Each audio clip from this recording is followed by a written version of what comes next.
Madame, Monsieur, bonsoir. Bienvenue dans ce dernier point de l'information. Tout de suite, les titres.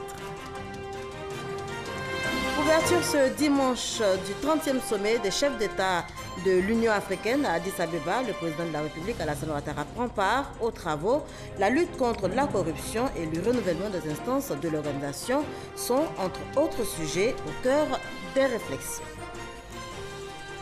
2018, décrétée année Félix Houphouët-Boigny, une année au cours de laquelle la Fondation Félix Houphouët-Boigny s'engage à mieux faire connaître le père de la nation, sa vie, ses œuvres. Le vice-président Daniel Kablan-Decan était à Yamoussoukro justement pour la cérémonie de lancement des activités marquant le 25e anniversaire de décès du premier président de la Côte d'Ivoire. Et puis rebondissement dans l'affaire de bébés volés au Nigeria. Le Nigeria demande au Niger d'effectuer des tests ADN pour faire la lumière. Un ancien diplomate nigérien arrêté par la police est passé aux aveux. Ouverture ce dimanche du 30e sommet des chefs d'État de l'Union africaine à Addis Abeba. Notez que le président de la République, Alassane Ouattara, prend part à ces travaux. La lutte contre la corruption et le renouvellement des instances de l'organisation sont entre autres sujets évoqués à ce sommet. À Ouattouré. Les travaux de la conférence des chefs d'État et de gouvernement de l'Union africaine ont débuté à Addis Abeba en présence des dirigeants du continent, au rang desquels le président de la République, Alassane Ouattara. Des travaux articulés autour de la lutte contre la corruption, la libéralisation du ciel africain et la réforme institutionnelle de l'UA qui met l'accent sur l'indépendance financière de l'organisation. Face aux défis du moment, le président de la Commission de l'Union africaine a appelé à l'unité. Notre outil de combat, accélérer l'intégration, passage obligé de notre développement, accélérer les efforts de promotion de la paix, de la justice et de l'inclusion, conditions essentielles à la cohésion sociale. Il me plaît de faire noter qu'une coopération trilatérale se met progressivement en place entre l'Union africaine, les Nations unies et l'Union européenne. Je me réjouis comme vous tous de la réussite du sommet Union africaine-Union européenne, au succès duquel la Commission a contribué de toutes ses forces. Je réitère notre appréciation au président Alassane Dramane Ouattara et à son gouvernement pour les dispositions prises pour le bon déroulement des travaux. Le président en exercice de l'Union africaine, Alpha Condé, a pour sa part appelé les leaders africains à l'action et surtout à demeurer unis et solidaires. Notre engagement à mettre effectivement en place notre zone de libre-échange continentale doit être maintenu et consolidé. L'Afrique est le seul continent qui est en mesure d'avoir une zone de libre-échange couvrant l'ensemble des pays africains. Aucun continent n'est arrivé à ce succès. Il s'agit là d'une question cruciale pour promouvoir l'intégration, mais au-delà de la dimension politique et idéologique, il s'agit d'une excellente initiative pour nous tous. Toutes les projections confirment que notre marché augmentera d'une manière significative et que notre industrialisation accélérée sera enfin sur les rails. Ce 30e sommet ordinaire de l'Union africaine a aussi été marqué par le passage de témoins entre le président sortant Alpha Condé et Paul Kagame, le champion de la réforme institutionnelle de l'Union africaine. Le véritable défi de l'Afrique consiste à ouvrir la voie à la prospérité pour nos peuples, en particulier pour la jeunesse. Nous allons lancer le marché unique des transports aériens en Afrique. Voilà une étape majeure pour le secteur du transport. En nous engageant à briser toutes ces barrières, nous enverrons un signal fort en Afrique et au-delà, indiquant que les choses sont en train de changer. L'occasion a aussi été donnée au président nouvellement élu de s'adresser à l'Assemblée. Ils ont tous promis prendre toute leur place au sein de l'Union en vue de la mise en œuvre de grands projets de développement du continent. 2018, décrétée année Félix Houphouët-Boigny, une année au cours de laquelle la Fondation Félix Houphouët-Boigny s'engage à mieux faire connaître le père de la nation, sa vie, ses œuvres. Le vice-président Daniel Kablan-Duncan était justement à Yamoussoukro pour la cérémonie de lancement des activités marquant le 25e anniversaire de décès du premier président de la Côte d'Ivoire, Sidonie Davila. Les oufouettistes ont décidé. Le top départ de cet événement a été donné à Yamoussoukro, ville symbole parce qu'ayant vu naître celui qu'on nomme le bélier de Yamoussoukro. Célébrer son souvenir nous oblige cependant à tirer toutes les leçons de l'évolution de notre pays depuis sa disparition. Tous les Ivoiriens doivent tirer les leçons de leur passé et de leur présent par un devoir d'inventaire, un devoir de repentance et un devoir de mémoire. L'année Félix Houphouët-Boigny va mettre en lumière la vie politique et l'action historique du bâtisseur de la Côte d'Ivoire. Chaque mois de l'année permettra d'aborder un aspect spécifique de sa vie. Pour le RDR et le PDCI, les tenors du RHDP, la célébration de l'amour et la paix, les valeurs de Félix Houphouët-Boigny engagent à la fidélité de l'héritage du sage. Houphouët-Boigny est parti. Et nous, Ivoiriens, qu'avons-nous fait de son héritage? Nous nous sommes déchirés. C'est à l'honneur des présidents Henri Konan Bédié et Alassane Ouattara d'avoir initié la réconciliation et le rassemblement des enfants idéologiques de Félix Houphouët-Boigny en construisant une plateforme de rassemblement qui a permis aux Ivoiriens d'avoir une perspective de sortie de la longue crise sociopolitique. Le président Henri Konan Bédié me charge de dire au président Alassane Ouattara qu'il est déterminé à œuvrer de concert pour renforcer et consolider toute initiative et toute action en faveur de la paix et de la cohésion nationale dans notre pays. L'année Félix Houphouët-Boigny est une initiative de la Fondation Félix Houphouët-Boigny pour la recherche de la paix, créée par le premier président de la Côte d'Ivoire. L'événement réjouit au plus haut niveau. Venu représenter le président Alassane Ouattara, le vice-président Daniel Kablan-Duncan a rappelé les nombreux acquis de la vie de Félix Houphouët-Boigny. Alors, jeune médecin, a mené une lutte acharnée mais pacifique contre le travail forcé en Afrique de l'Ouest. Il en obtiendra la suppression le 11 avril 1946, avec l'adoption par l'Assemblée nationale française de la loi dite loi Houphouët-Boigny. Après plusieurs années de lutte, le président Houphouët-Boigny eut le grand bonheur de proclamer le 7 août 1960 l'indépendance de la République de Côte d'Ivoire.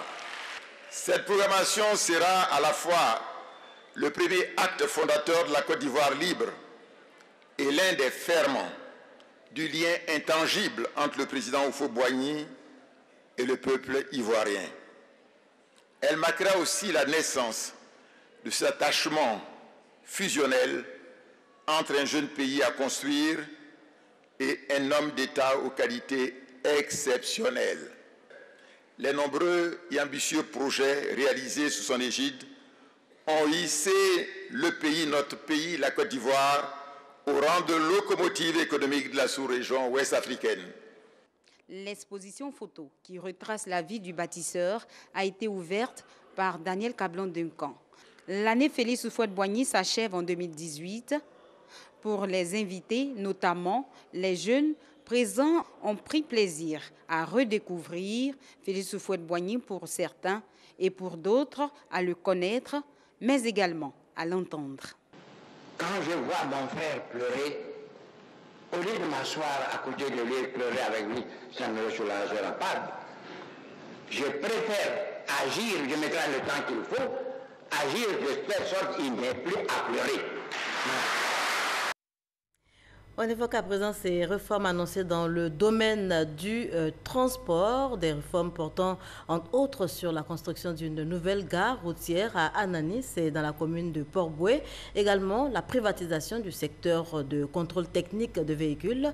L'annonce a été faite par le ministre des Transports, Amadou Koné. C'était lors d'une rencontre avec la Chambre de commerce et d'industrie française. Kwasi Mamadou. Renforcer les actions de la SOTRA dans le transport sur le district autonome d'Abidjan avec l'acquisition de 500 nouveaux autobus roulants au gaz, de 15 bateaux-bus au cours de cette année 2018, ainsi que la construction de 180 km de couloirs de bus à Abidjan, sur financement de la coopération suédoise. À cela s'ajoute la mise dans la circulation de 2000 taxis-compteurs neufs.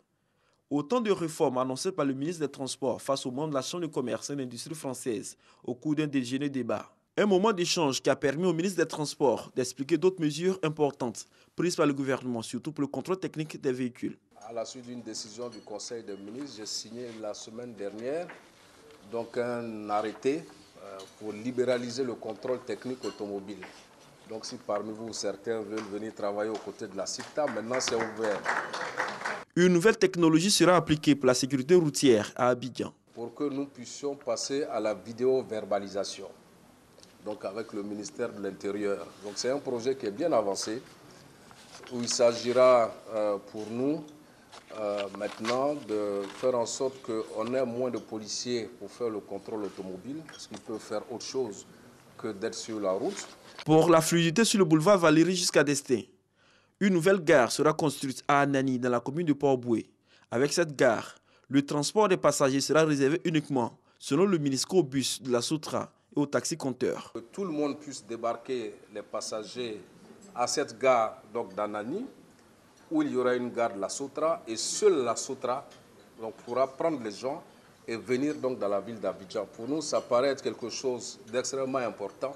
La même chose devrait être faite du côté de Yopougon, et puis entre Anyama et Abobo. Des propositions qui réjouissent ces opérateurs économiques français et ivoiriens, qui ont par ailleurs abordé la question du permis de conduire et du transport ferroviaire, ainsi que celui sur la lagune. Cette rencontre est un rendez-vous mensuel de la Chambre de commerce et d'industrie française. Près de 7 milliards de francs CFA, c'est le montant que l'État ivoirien devra mobiliser pour financer son budget au titre de l'exercice 2018. Défi immense pour le secrétariat d'État en charge du budget et du portefeuille de l'État qui, toutefois, compte bien se donner les moyens d'œuvrer à la réalisation de cet objectif. C'est ce que nous dit Jean-Jacques Kwameala.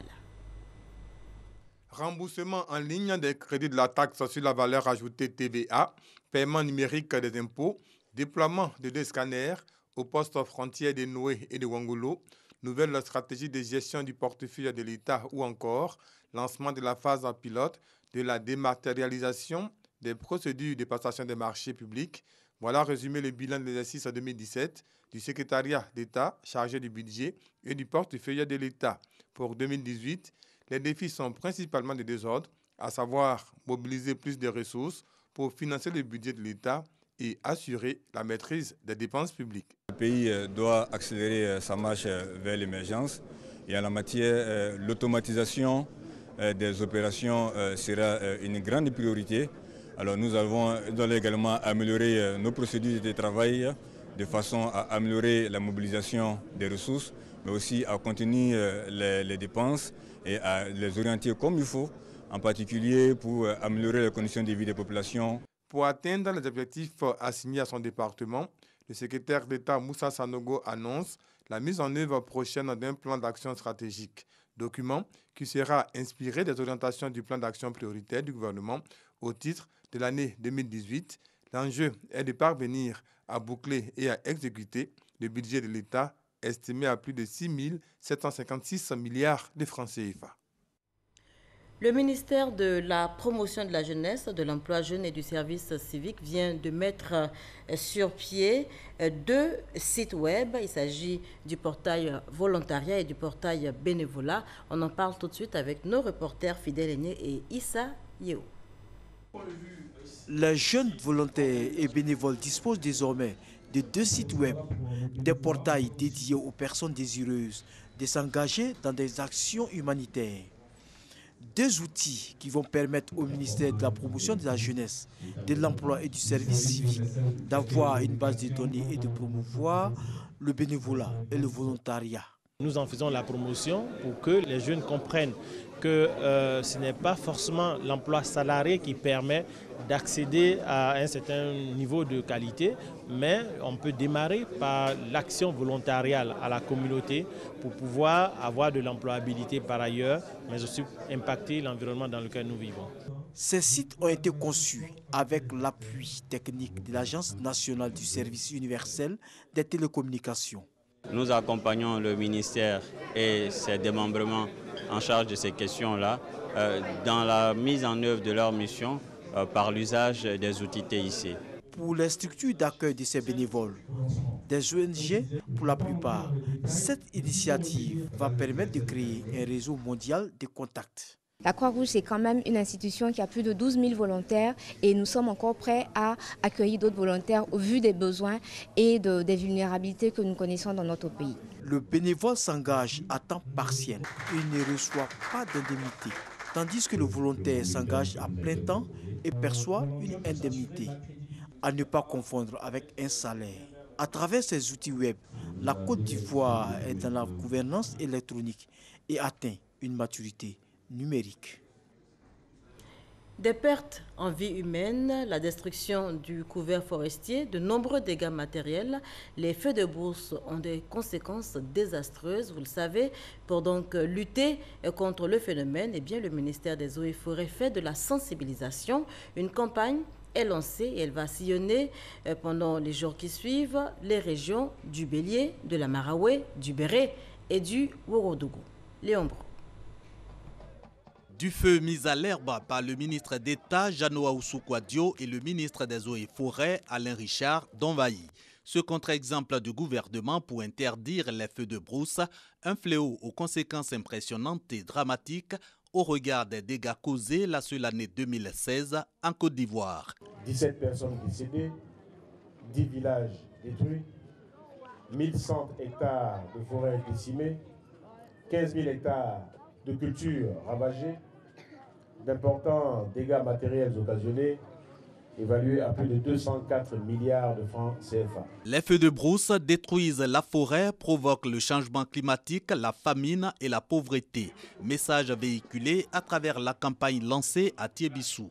2 semaines de sensibilisation des populations rurales avec l'appui de l'ONG et Boagnaïti, lauréat du prix du président de la République du comité villageois de protection de la forêt et l'Assemblée des régions et districts de Côte d'Ivoire au non-usage du feu en saison sèche.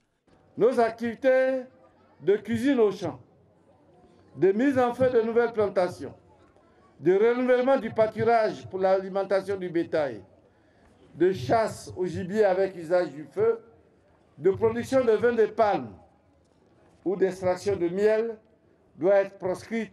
Ensemble pour zéro feu de brousse, cette 22e caravane sillonne à partir de Tiébissou les régions du Bélier, Béré, Maraoué et Ouorodougou. Son objectif, préserver à tout le moins les 3 millions d'hectares, le couvert forestier ivoirien restant. Nous sommes dimanche aujourd'hui et le rendez-vous de la mi-journée, le Dimanche Magazine a été respecté. COP23, bilan et perspective, c'était le sujet du jour. Et pour l'évoquer, eh bien, Hamza Diaby recevait Richemont Agré Acier. Il est le point focal de la Côte d'Ivoire à la Convention cadre des Nations Unies sur le changement climatique. Je vous propose un extrait de leur entretien. Le focus de la participation de la Côte d'Ivoire était surtout d'aller rechercher des financements, donc aller à la recherche d'actions concrètes et de s'inscrire dans des initiatives internationales qui nous permettraient d'impulser l'action climatique au niveau national. Ainsi donc, il y a eu le gouvernement a mis à la disposition de la délégation ivoirienne un stand de 100 mètres carrés, a mis également plusieurs salles de réunion à notre disposition pour que nous puissions avoir des rencontres et des séances de travail. Et il y a eu directement plusieurs conventions qui ont été signées, des conventions pour sauver les espèces migratrices, notamment les requins et les rapaces. Il y a eu également des conventions qui ont été signées pour pouvoir développer des projets au niveau national et même des accords avec les collectivités territoriales qui ont signé plusieurs conventions et plusieurs fonds de financement. Il y a eu l'inscription de la Côte d'Ivoire dans plusieurs initiatives internationales afin d'avoir donc cette visibilité que la Côte d'Ivoire recherche au niveau international. Il y a donc cette problématique de financement qui est toujours au cœur des négociations. Mais le financement existe aussi au niveau international, notamment le Fonds vert pour le climat, qui mobilise 100 milliards de dollars pour les pays en développement. Cela peut sembler assez énorme comme fonds, mais on voit que les financements d'adaptation sont estimés autour de 540 milliards de dollars pour le monde entier, pour les pays en développement. Et donc, tous ces financements qui existent déjà, qui sont disponibles, il faudrait pouvoir renforcer les capacités des parties prenantes au niveau national, donc multiplier les rencontres, les formations, les sessions d'échange pour pouvoir développer des stratégies et mobiliser ces financements. Et donc, c'est dans cette même logique que nous avons pu, au cours aussi de la COP23, avoir à mobiliser plusieurs financements, notamment sur des renforcements des capacités à hauteur de plusieurs millions de dollars, et même sur la préparation à l'accès au financement, sur le développement des transferts de technologies, et cela augure vraiment de bonnes perspectives. Et on ouvre la page politique de ce journal avec la tournée de mobilisation entreprise par la nouvelle direction du Rassemblement des Républicains, le RDR, et une tournée pour se rapprocher davantage des militants de base et il est préparé aux échéances futures. Konaté Ngana. Le Rassemblement des Républicains RDR est en tournée d'information et de sensibilisation à l'intérieur du pays. À Daloa, dans la région du Haut-Sassandra, la secrétaire générale du RDR, Kandia Kamara, a demandé aux militants de participer massivement à la révision de la liste électorale dans les semaines à venir. Dans quelques semaines, on va vous appeler pour la révision de la liste électorale. Vous devez tous vous lever pour faire en sorte que tous les jeunes de 18 ans qui sont ici, à Daloa et dans toute la sous-préfecture de Daloa, dans toute la région de Daloa, que tout cela se lève. Vous devez même les accompagner pendant les 7 jours pour se faire enrôler afin de figurer sur la liste électorale et pouvoir voter aux élections municipales, régionales et sénatoriales. Kandia Kamara a aussi exhorté les uns et les autres à oublier les erreurs du passé et à se tourner résolument vers l'avenir qui s'annonce meilleur. Un message d'espoir apprécié par les inconditionnels de la case. Nous sommes contents pour le départ d'un RDR nouveau. Nous, RFR, nous allons faire l'essentiel. Nous allons mobiliser les femmes, nous allons faire nos sections. Vraiment, on est pour le RDR nouveau. 2018 est une année électorale. Bientôt, c'est la révision de la liste électorale. Nous pouvons le dire au RDR après ce meeting animé par Madame le secrétaire général. Nous sommes fin prêts. Dans le même registre, Lansine Diabaté s'est rendu à Vavois pour livrer le même message. L'envoyé du parti a rassuré les militants de la prise en compte de leurs aspirations et l'amélioration de leurs conditions de vie. Au Front populaire ivoirien, l'heure est au bilan. Après donc une année d'activité, le président Pascal Affi N'Guessan a donc rencontré les militants. Avec eux, il a été question également des prochaines élections municipales et régionales. Abou Sanogo. Les membres du secrétariat exécutif, du secrétariat général, du comité de contrôle, du comité central, les secrétaires généraux et les membres des structures spécialisées du Front populaire ivoirien se sont rencontrés pour jeter un regard sur l'année écoulée et dégager les perspectives pour l'année 2018, tout en félicitant leur président Pascal Affi N'Guessan pour le travail abattu. Les militants du Front populaire ivoirien estiment qu'il est temps de donner un second souffle à leur parti au vu des défis à relever en 2018. Il s'agit d'abord de la nécessaire unité du parti pour retrouver toutes les énergies et synergies, de la maîtrise de nos structures de base et de la mobilisation des militants et sympathisants, préalable aux victoires électorales de cette année. Pour le président du Front populaire ivoirien, Pascal Affi N'Guessan, l'année 2017 a été une année difficile pour les Ivoiriens. 2018 est donc une année charnière et les tâches qui attendent le Front populaire ivoirien sont d'une importance capitale. En 2017, le Front populaire ivoirien s'était assigné l'objectif de renforcer ses capacités opérationnelles en vue de la reconquête du pouvoir en 2020. Cet objectif général qui a été décliné en plusieurs objectifs opérationnels, a guidé notre action et mobilisé l'ensemble des membres de la direction comme les responsables locaux du parti. Il nous reste encore du travail pour consolider l'appareil du parti. Pascal Affi-N'Guessan appelle donc à l'unité au sein du parti. Les élections municipales et régionales nous offrent l'occasion à tous les cadres et militants du FPI sans discrimination de rebondir, de réparer en partie le gâchis de cette lutte fratricide, de réaliser l'unité du parti. Le Front populaire ivoirien, selon son président Pascal Affi-N'Guessan, ira aux élections municipales et régionales avec les militants les mieux placés pour le faire gagner. Et on poursuit en musique avec le groupe Magic System. Les 4 garçons d'Anoumabo ont donné de la voix et de l'énergie pendant 2 heures pour le bonheur des populations de Marcory. Un concert offert par le conseil municipal, une tradition respectée depuis maintenant 4 ans. Isaïou.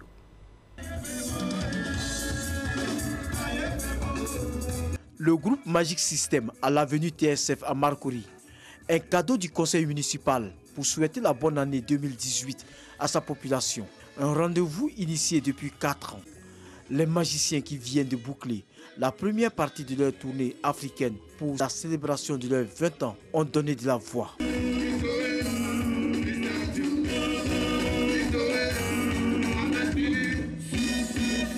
De premier Gaou, morceau mythique déclencheur du succès du groupe Zouglou, à Magic in the Hair, en passant par Tapeto. Tous les titres sont passés en revue, au grand bonheur du nombreux public.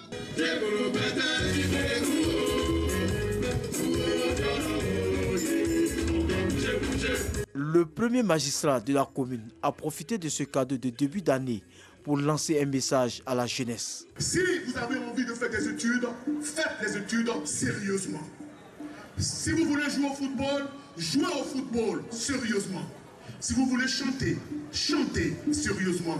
Parce que tous les chemins mènent à Rome. Avant le groupe Magic System, John Kifi, Mewe et plusieurs autres artistes ont communié avec leurs fans à la demande du conseil municipal. À présent, le tour de l'actualité internationale, a commencé par le Libéria qui a désormais un nouveau président, l'ancienne star du football, George Weah.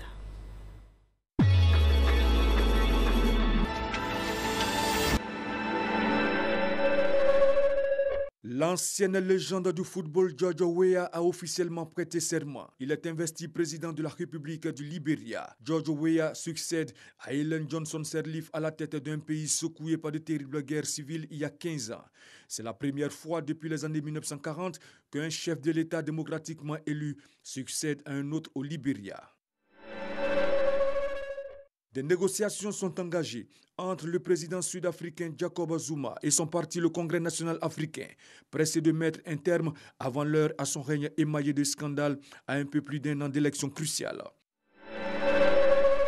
Un groupe composé de 5 Libyens et d'un Palestinien sont accusés d'avoir torturé 8 migrants soudanais. Les tortionnaires ont été arrêtés. Leur interpellation fait suite à la diffusion sur les réseaux sociaux d'une nouvelle vidéo montrant des scènes de torture insoutenables contre des migrants africains. Les images montrent des migrants sévèrement brûlés par leurs ravisseurs qui réclamaient des rançons à leurs familles. Les 8 personnes séquestrées ont été libérées, a précisé le groupe armé. 13 civils venant du Burkina Faso pour une fois hebdomadaire dans le centre du Mali ont été tués lorsque leur véhicule a sauté sur une mine en territoire malien selon un bilan fourni par des élus locaux et une source sécuritaire. Le véhicule forain comptait à son bord 7 commerçants burkinabés et des Maliens. Nouvelle attaque meurtrière en Afghanistan.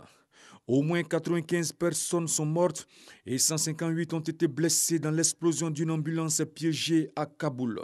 Selon des témoins, l'explosion s'est produite dans le quartier abritant des bureaux du ministère de l'Intérieur et ceux de l'Union européenne. Cet attentat revendiqué par les talibans survient une semaine après l'attaque de l'hôtel intercontinental à Kaboul qui a fait 22 morts dont 14 étrangers. 14 soldats maliens ont été tués et 18 autres blessés dans l'attaque du camp militaire de Soumpi situé au nord du pays. Cette nouvelle attaque survient 2 jours après la mort de 26 civils, dont des mères et leurs bébés, tués par l'explosion d'une mine à Boni dans le centre du Mali, selon un bilan des Nations Unies. L'armée malienne évoque une action de terrorisme. Le Nigeria vient de demander au Niger d'effectuer des tests ADN dans une affaire de trafic de bébés. 2 mineurs, accompagnés d'un ancien diplomate nigérien, ont été arrêtés par la police nigériane. Après avoir été inculpé de trafic illicite d'enfants, l'homme a avoué que les 2 enfants sont ceux du couple de l'ancien président de l'Assemblée nationale, Hama Hamadou.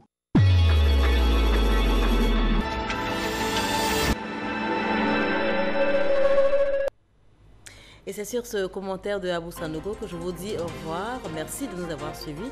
On se retrouve demain, même heure.